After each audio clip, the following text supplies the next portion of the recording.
Recently, I heard an audio clip from my grandfather, Rabbi Shlomo Twerski, Zecher Tzadik V'Kodesh L'Bracha. It was a bold and challenging statement that made an impression on me. And then over this past Yom Tov of a Pesach, I heard another word. And this one complemented what I heard from my grandfather in a way that it indeed made an extremely profound thought that I would like to share with you today.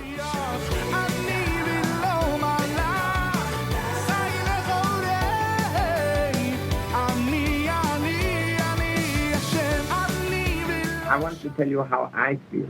And maybe you people feel different. But I feel that the American Jew has this problem. We are not becoming any better. And this goes for every kind of Jew. Whether we are talking about this class of Jew or the other class of Jew.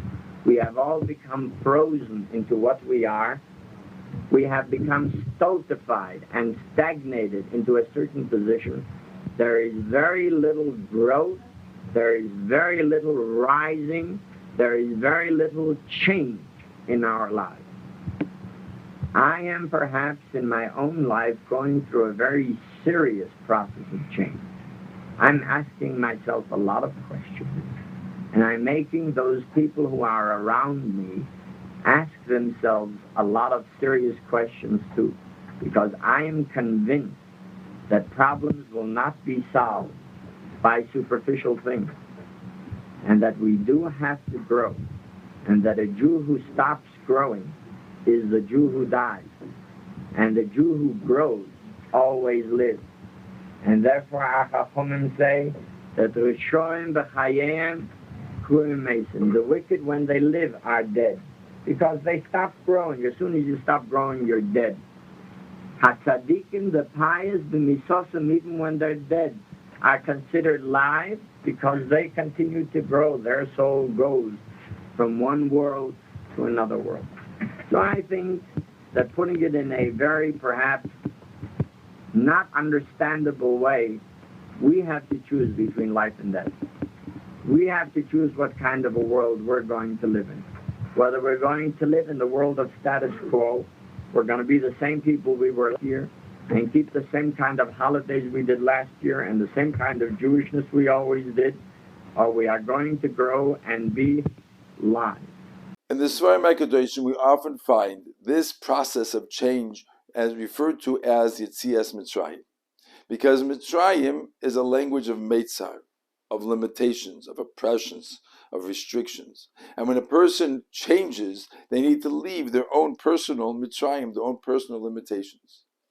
However, most people are not motivated to make that change unless they actually feel themselves to be in a place like Mitzrayim, where it is unacceptable, the situation is terrible, and their need to get out of where they're at, that often provides the motivation to be able to make those changes. And again, the language of Yetzias Mitzrayim is appropriate. And here's the amazing word. Where do we fulfill the mitzvah of Zecher Yetzias Mitzrayim every day? In the third parsha of Shema. In the parsha of Tzitzis, we conclude with a pasuk that says, Anochi Hashem Elokeichem asher hotzeichi eschem me'eretz Mitzrayim.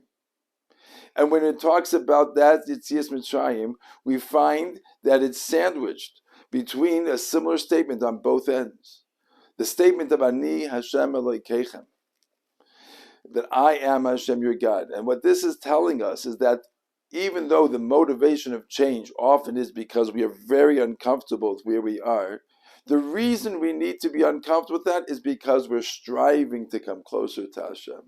Our motivation starts with Anochi Hashem Elokeichem, I am Hashem your God. And therefore, what I am today, as much as it is and as great as I might have traveled yesterday, is not enough, because my goal is to come closer to Hashem.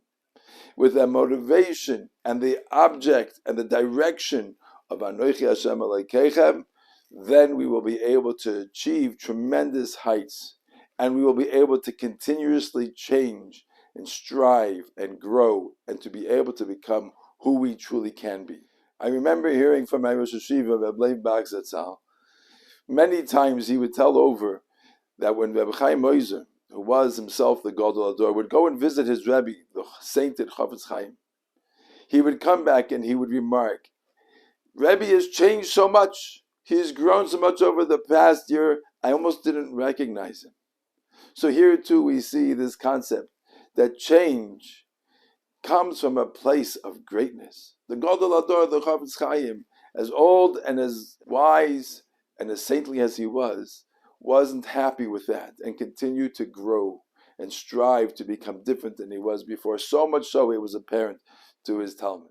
So as we now find ourselves finishing the Yom Tif of Pesach and starting the process of Sfira as we head towards Matan Torah, may we all find ourselves uncomfortable with who we are, so much so that we're willing to make some changes.